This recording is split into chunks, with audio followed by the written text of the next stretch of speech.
Good morning children. ये fourth lecture है laws of motion, Newton's laws of motion से related. तो next हमारी आज हेडिंग हो जाएगी, पहली heading angle of friction. Angle of friction, angle of friction को थीटा सिंबल से लिखते हैं। ये क्या होता है इसको जरा समझिएगा। देखिए, अगर हमने किसी बॉडी को सरफेस पे रख दिया, या मैंने कोई रफ सरफेस बना दिया और इसमें मैंने एक बॉडी को रख दिया है, ये बॉडी मैंने बना दी, इसको सरफेस पे रख दिया, ठीक है। तो आपको मालूम है कि इस बॉडी का जो वेट होगा, वेट W, इसका फॉर्मूला mg होता है, वो तो वर्टिकली डाउनवर्ड एक्ट करेगा। और ग्राउंड यानी सरफेस, उस पर एक नॉर्मल रिएक्शन लगाएगी R। तो R तो रिएक्शन हो गया, और मैं इधर से इस पे फोर्स अप्लाई कर रहा हूं, यानी applied force F, applied force F। तो जिस डायरेक्शन में फोर्स अप्लाई होता है, बॉडी उस डायरेक्शन में मूव करने की कोशिश करती है, यानी ये उसका डायरेक्शन ऑफ मोशन होगा। और डायरेक्शन ऑफ मोशन के ऑपोजिट बॉडी और सरफेस के पॉइंट ऑफ कांटेक्ट पे जो फोर्स लगता है वो फ्रिक्शन फोर्स कहलाता है, ठीक है ना। फ्रिक्शन फोर्स हमेशा डायरेक्शन ऑफ मोशन के ऑपोजिट एक्ट करेगा। ये कोई बॉडी है, बॉडी इस डायरेक्शन में मूव कर रही है, तो उसके ऑपोजिट डायरेक्शन में जो फोर्स है, जिसको मैंने स्मॉल f से लिखा है, ये फ्रिक्शन फोर्स है। तो ये फ्रिक्शन फोर्स और रिएक्शन का जो रिजल्टेंट होगा बच्चों, रिजल्टेंट वो इन दोनों के बीच में कहीं पर होगा, इन दोनों के बीच में होगा। ये रिजल्टेंट है, ये रिएक्शन है।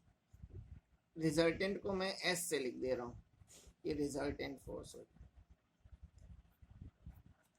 रिएक्शन और फ्रिक्शन, ये फ्रिक्शन है। फ्रिक्शन और रिएक्शन का जो रिजल्टेंट होता है, वो नॉर्मल रिएक्शन के साथ जो एंगल बनाएगा, उसी को हम लोग एंगल ऑफ फ्रिक्शन कहते हैं, एंगल ऑफ फ्रिक्शन कहलाता है। तो एंगल ऑफ फ्रिक्शन क्या हो गया? The angle between the reaction and the resultant is called angle of friction, ठीक है।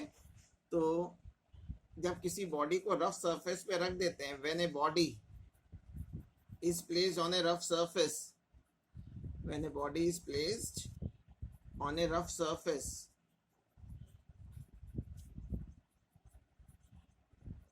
then the resultant capital S, या रिजल्टेंट ऑफ किसका रिजल्टेंट है? फ्रिक्शन और रिएक्शन का। Then the resultant of friction and reaction, then the resultant of friction and reaction capital S makes some angle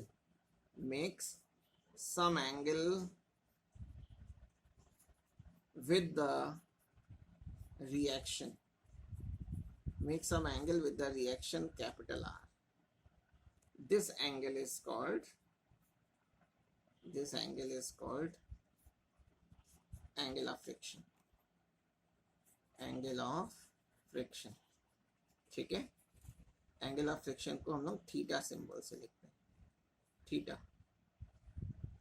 अच्छा, अब अगर मैं इसको लेबलिंग अगर कर दूं, मैंने क्या किया है, इसको थोड़ा एक्सटेंड कर दिया, और एक मैंने परपेंडिकुलर खींच दिया है y एक्सिस पे और एक x एक्सिस पे।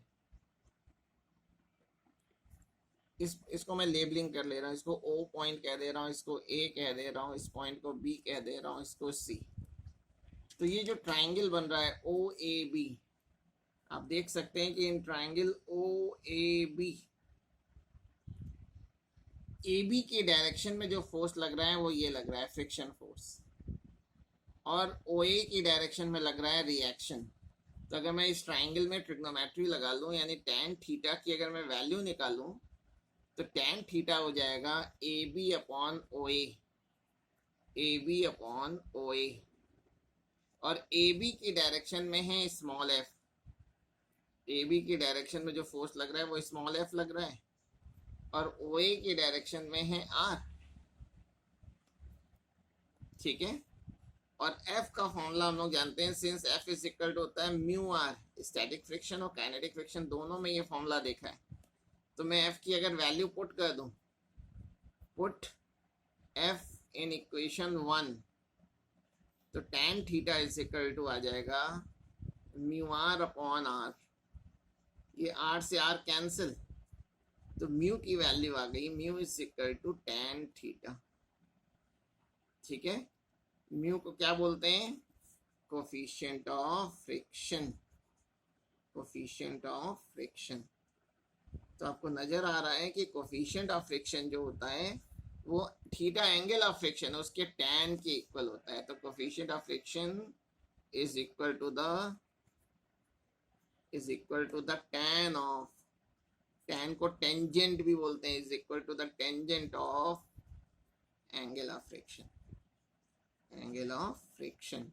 जो ये लास्ट लाइन मैंने लिखी है उसको आप इस फॉर्मूले के बाद लिखिएगा, यहाँ तक लिखने के बाद ये लाइन लिखी जाएगी, coefficient of friction is equal to the tangent of angle of friction. अब म्यू की डेफिनेशन भी लिख दे रहा हूँ, म्यू को एफ अपॉन आर से डिफाइन करते हैं। तो म्यू क्या है, कोफिशिएंट ऑफ फ्रिक्शन, इसको कैसे डिफाइन करोगे, तो डेफिनेशन अब मैं लिखने जा रहा हूँ, definition of mu, definition of mu means definition of coefficient of friction। तो mu is f is equal to mu R था, तो म्यू इज इक्वल टू हो गया f बाई आर। f है यानी नॉर्मल f है फ्रिक्शन फोर्स और r है नॉर्मल रिएक्शन, तो इसको रेशियो के टर्म में हम लोग डिफाइन कर सकते हैं। तो लिखा जाएगा the ratio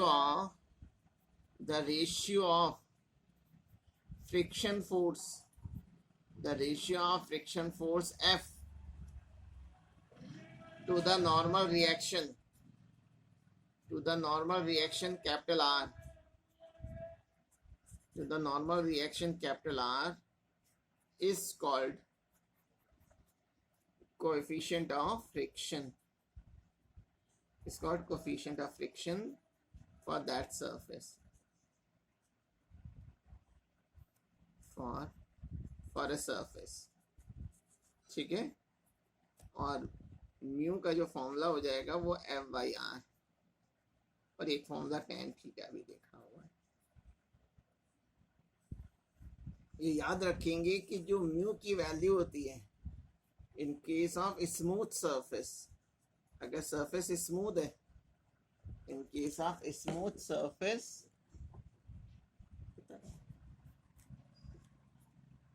in case of a smooth surface mu की वैल्यू 0, और सरफेस अगर रफ है, in case of rough surface, तो mu की वैल्यू ग्रेटर देन 0, ठीक है, यानी पॉजिटिव होगी mu की वैल्यू। अच्छा, अब इसके बाद जो मुझे नेक्स्ट हेडिंग देखनी है वो है एंगल ऑफ रिपोज। अब चिल्ड्रन एंगल ऑफ रिपोज देखना है क्या होता है, इसको एंगल ऑफ स्लाइडिंग भी बोलते हैं, एंगल ऑफ रिपोज या एंगल ऑफ स्लाइडिंग। जैसे अगर सपोज कर लो कोई हॉरिजॉन्टल सरफेस है, जैसे मैंने ये दिखा दिया है, और इसमें मैंने कोई बॉडी रख दी। अब इस हॉरिजॉन्टल सरफेस को या इस प्लेन को मैं ग्राउंड से कितना उठा दूं, कितना एंगल पे उठा दूं कि ये बॉडी फिसलना शुरू करे, स्लाइड करना शुरू करे। जिस एंगल पे बॉडी स्लाइड करना स्टार्ट करती है, अभी स्लाइड नहीं कर रही है, अभी भी नहीं कर रही है, अभी भी नहीं, अब स्लाइड करना शुरू किया है, तो ये जो एंगल होगा, ये हॉरिजॉन्टल से जो एंगल बना रही है सरफेस, हॉरिजॉन्टल के साथ जो एंगल बनाती है जिसपे कोई बॉडी स्लाइड करना स्टार्ट करती है, उस एंगल को हम लोग एंगल ऑफ रिपोज कहते हैं।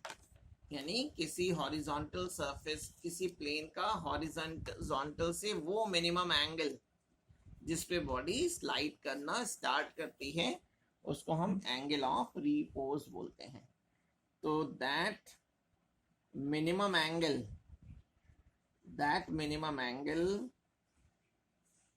Of a plane with the horizontal, with the horizontal, with the horizontal at which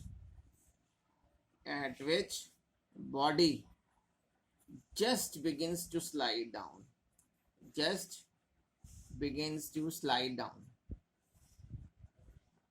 slide down with no acceleration, with no acceleration.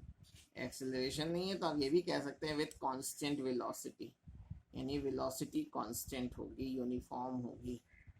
With no acceleration is called angle of repose alpha, angle of repose alpha. इसको alpha symbol से लिखा जाता है. ठीक है. अब angle of repose के लिए एक छोटा सा डेरिवेशन है. ये मैंने ग्राउंड को बना दिया और मैंने सपोज किया है कि इतने एंगल पर, जब अल्फा एंगल पे किसी प्लेन को हम झुका देते हैं, इंक्लाइन कर देते हैं, तो इस पे रखी हुई जो बॉडी है वो स्लाइड करना स्टार्ट करती है. यानी ये कोई बॉडी मैंने रख दी, ये बॉडी फिसलना स्टार्ट करेगी. तो फिसल के जाएगी किधर? नीचे की ओर जाएगी. यानी ये इसका डायरेक्शन ऑफ मोशन होगा. बॉडी इस डायरेक्शन में स्लाइड कर रही होगी. ठीक है. और जिस डायरेक्शन में बॉडी स्लाइड करती है, फ्रिक्शन फोर्स हमेशा डायरेक्शन ऑफ मोशन के ऑपोजिट लगेगा, यानी फ्रिक्शन फोर्स ऊपर की ओर लग रहा होगा. ये इस बॉडी का जो वेट होगा, बॉडी का वेट तो हमेशा वर्टिकली डाउनवर्ड लगेगा. और जो ये प्लेन है, प्लेन इस बॉडी पर एक रिएक्शन लगा रही होगी अपने परपेंडिकुलर, यानी इस सरफेस के साथ 90 के एंगल पे ये रिएक्शन लगेगा आर. ठीक है. ये बच्चों एंगल अल्फा है, तो ये वाला भी एंगल अल्फा होता है. एक एग्जांपल अगर लेना चाहें, जैसे मान लो ये 30 डिग्री है, ये 30 है, ये तो 90 का है, तो ये एंगल हो जाएगा 60 डिग्री का. और ये पूरा 90 था, जब ये पूरा 90 तो ये 60 हुआ, तो ये ऑटोमेटिकली 30 डिग्री हो गया. यानी ये एंगल और ये एंगल आपस में इक्वल होते हैं.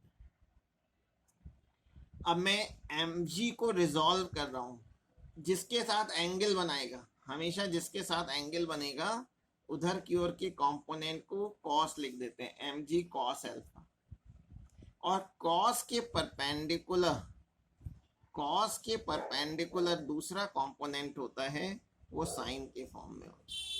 ये वेक्टर में हम लोगों ने पढ़ा, रिजोल्यूशन ऑफ वेक्टर, दो कंपोनेंट में रिजॉल्व करना. ठीक है.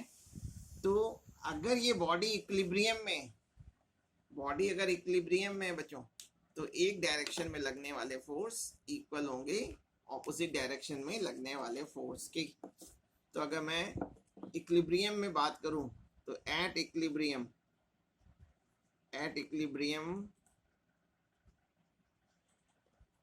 ये नॉर्मल रिएक्शन जो होगा आर, वो बैलेंस होगा किससे?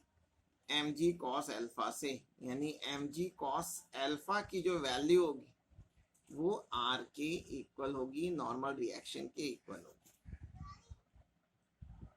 और जो mg sin अल्फा है वो बैलेंस होगा किससे? फ्रिक्शन फोर्स से. यानी mg sin अल्फा की जो वैल्यू होगी वो फ्रिक्शन फोर्स F के इक्वल होगी, फ्रिक्शन फोर्स F के इक्वल होगी. अगर मैं 2 को 1 से डिवाइड कर दूं, 2 को अगर मैं 1 से डिवाइड करूं तो देखिए क्या आता है. Now equation 2 divided by equation 1, we get ये mg sin alpha upon mg cos alpha, तो f अपॉन r, ये mg कैंसिल, तो tan अल्फा की वैल्यू आ गई f अपॉन r. और अभी ऊपर देखिए, मैंने देखा है कि f अपॉन r को क्या बोलते हैं? f अपॉन r म्यू के इक्वल होता है. ठीक है ना. तो ये f अपॉन r को मैं म्यू लिख दूंगा. यानी angle of repose alpha, angle of repose alpha के भी tan की वैल्यू निकाल लें तो वो भी कोफिशिएंट ऑफ फ्रिक्शन म्यू के इक्वल होती है. Therefore we can say that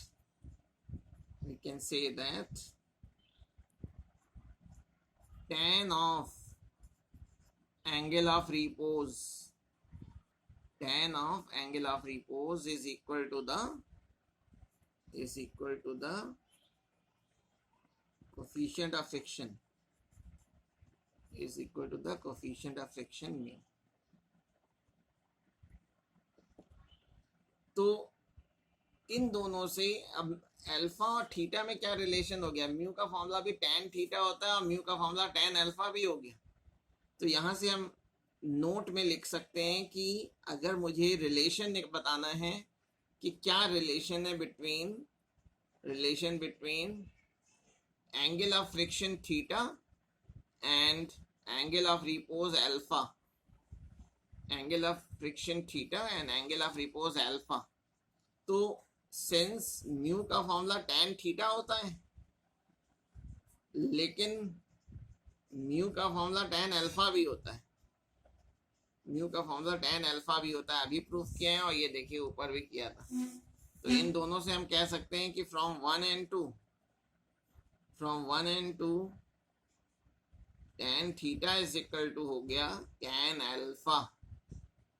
तो यहां से हम ये कह सकते हैं कि थीटा की वैल्यू अल्फा के इक्वल होती है, यानी एंगल ऑफ फ्रिक्शन की जो वैल्यू होगी वो एंगल ऑफ रिपोज के बराबर होगी। एंगल ऑफ फ्रिक्शन और एंगल ऑफ रिपोज आपस में इक्वल होते हैं।